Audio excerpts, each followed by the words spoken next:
This is Scarlett. At just 9 years old, she is not your average furniture refinisher. In fact, she's not one at all. But her mother is. A master of brushes and grain, of restoration and rebirth. And as children do when magic stirs nearby, Scarlett has watched and wondered. And now, she's ready to try it for herself. With wide eyes and steady hands, she approaches her first subject, a worn-out dresser, chipped at the edges, tired from years of use, but rich with potential. She begins her journey with an ancient art form known as crack filling. Not the plumbing kind. This is wood filler.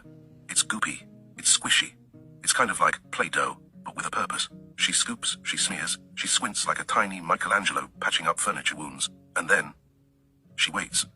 Because wood filler takes time to dry. And so, our small hero does what all brave refinishing apprentices do, wanders off to find snacks, possibly gummy bears. Next comes the prep and sanding phase, the most physical part of the work. Scarlett straps on her dust mask like a true artisan ready for battle. Dust flies, elbows swing, the dresser doesn't stand a chance. Is it exhausting? Yes. Is she having the time of her life? Also yes. Covered in a fine layer of sawdust that makes her look like she's been baking muffins in a lumberyard, she wipes down the surface like a true professional. Or at least like someone who's watched their mom do this a lot. Now for the fun part, paint. Scarlett selects her color the way an artist chooses their masterpiece palette, meaning she picks the first one that looks cute and vaguely matches her vibe. In the final stretch of her makeover mission, young Scarlett approaches the wood with caution. It's orange, it's loud, it's deeply outdated, but she has a secret weapon, the paint wash, half paint, half water, all vibes. She mixes it like a tiny scientist, no measurements, just raw instinct and vague memories of watching mom do it. With a brush in hand, she glides the wash across the wood. It soaks in, then she wipes it back. The result? The orange disappears.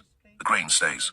Balance is restored to the furniture universe. Scarlett then embarks on a mini treasure hunt for screw plugs, tiny wooden caps to hide the screw holes like they were never there. Then, with the precision of a 9-year-old interior designer, she applies painter's tape to the dresser, adding just the right amount of flair and dimension. With the instincts of a seasoned explorer, Scarlett gathers the final supplies needed to complete her transformation ritual. Armed with a roller nearly half her size, she coats the dresser in smooth, even layers, each pass more confident than the last. Once dry, she peels back the painter's tape to reveal a crisp, flawless line where natural wood meets painted perfection. For the final touch, she hires a trusted artisan, her mom, to craft custom knobs worthy of her masterpiece. And just when you think she's done, she whips out the top coat. That's right, a clear seal of victory.